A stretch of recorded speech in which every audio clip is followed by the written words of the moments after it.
बिस्मिल्लाहिर्रहमानिर्रहीम। अस्सलाम वालेकुम। मैं हूं मुबशर शहजाद और आप देख रहे हैं Mubashar Shahzad YouTube channel. Thumbnail से आपको पता चल गया होगा जिस टॉपिक पे आज मैंने बात करनी है, ISI क्या है और इसका क्या काम है। यह ख़ुसूसन वीडियो उन लोगों के लिए भी है जो हर वक्त वो कोई मौका नहीं हाथ से जाने देते अपने इदारों के ख़िलाफ़ बोलते हुए। ISI के ऊपर जो लोग तनकीद करते हैं उनके लिए ख़ास वीडियो है। ये वही ISI है, मैं आपको बताऊं, कि जिसने कुलभूषण जाधव को पकड़ा है। ये वही ISI है जिसने रेमन डेविस को पकड़ा था, अमेरिका के CIA के ऑफिसर को पकड़ा था। ये वही ISI है जिसने NDS, जिसने CIA, जिसने जिसने मोसाद के ख़िलाफ़ यक ज़ुबान होकर कार्रवाइयाँ की है और मुकम्मल तौर पर उनका ख़ात्मा किया है।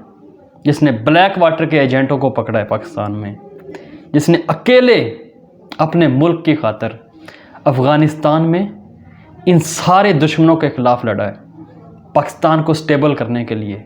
दो निकात होंगे आज, ISI काम कैसे करती है और ISI असल में है क्या, पाकिस्तान के दिफा की आखिरी लकीर ISI ये क्या है, इसके ऊपर आज डिस्कस करते हैं।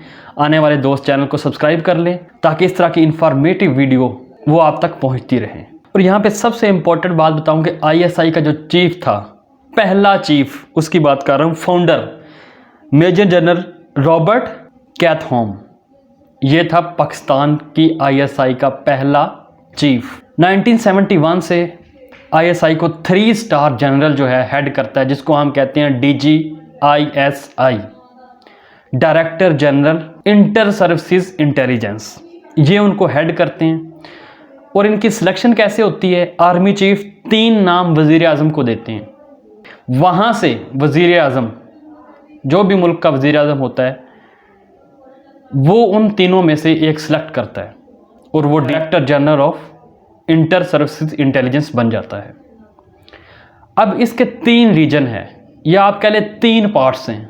वो 3 पार्ट्स कौन से हैं? ISI ने इनको 3 विंग्स में डिवाइड किया हुआ है।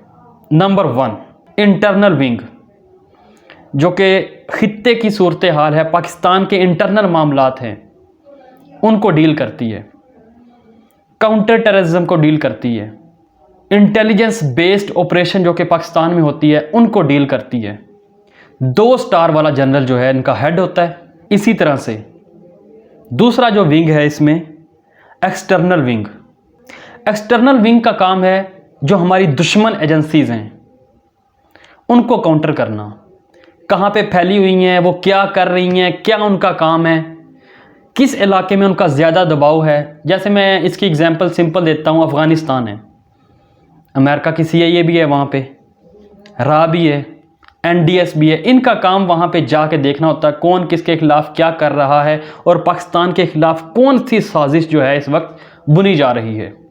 ये काम होता है एक्सटर्नल विंग का। इसको भी 2 स्टार वाला जो जनरल है वो हेड करता है। नंबर 3 पे आ जाता है फॉर रीजन विंग। मुल्कों के दरमियान जो ताल्लुकात होते हैं, डिप्लोमेट जिसे हम कहते हैं, वजारत ख़ारजा में जो होती है, और ये मेजॉरिटी में इसमें सिविलियन होते हैं। ISI में मेजॉरिटी जो लोग होते हैं जो इन 2 विंग्स में काम करते हैं, नंबर 1 इंटरनल विंग में और एक्सटर्नल विंग में, वो ज़्यादा आर्मी से रिलेटेड होते हैं।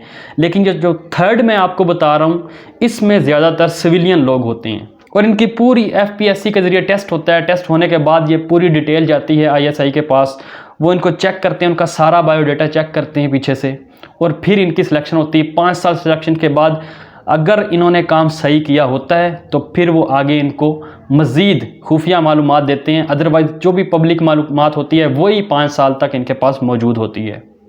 ये वो रिलेशनशिप होते हैं दफ्तर खारजा के मामलात जितने भी होते हैं। अब ये तीनों जनरल जो तीनों विंग्स को हेड करते हैं, ये रिपोर्ट देते हैं DGISI को।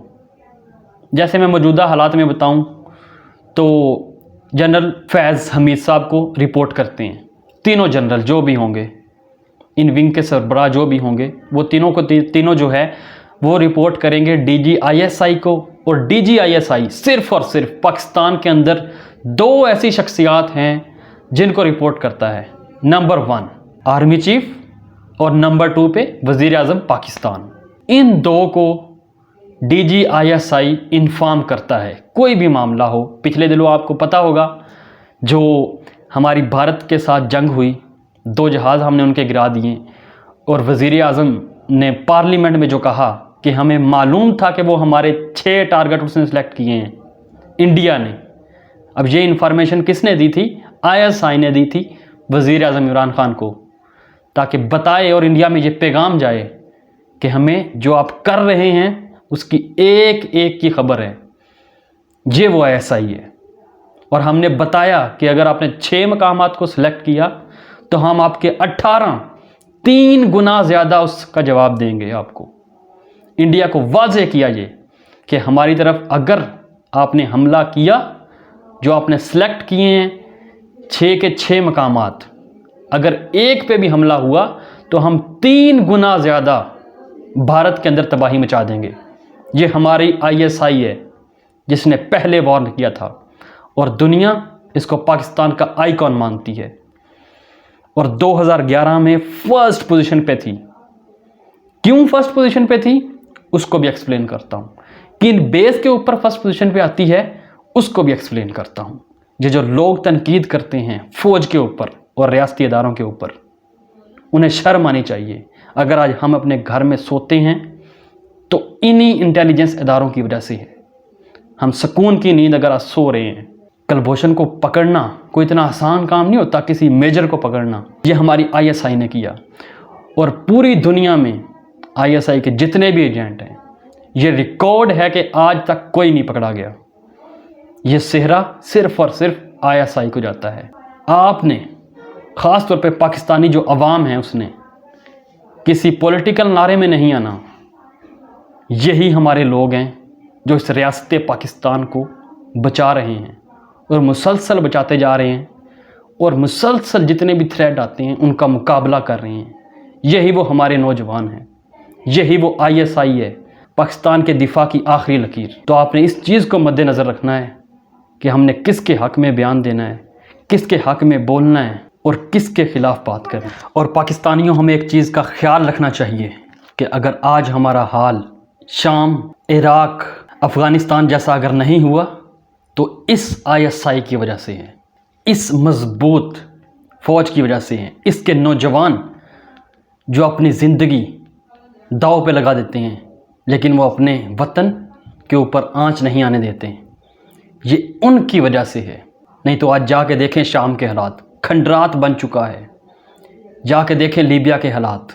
ये कुछ पाकिस्तान के अंदर अनासर हैं जो चाहते हैं कि अपनी फ़ौज को जो है अपने बयानिए के ज़रिए कमज़ोर किया जाए, लेकिन आपने इस चीज़ से बचना है और आपने सही सिमत इख्तियार करनी है और अपनी ISI, IB, MI, इतनी भी हमारे इदारे हैं इंटेलिजेंस के, किसी के ख़िलाफ़ कोई भी पोस्ट हो तो समझ लेना कि वो दुश्मन है पाकिस्तान का।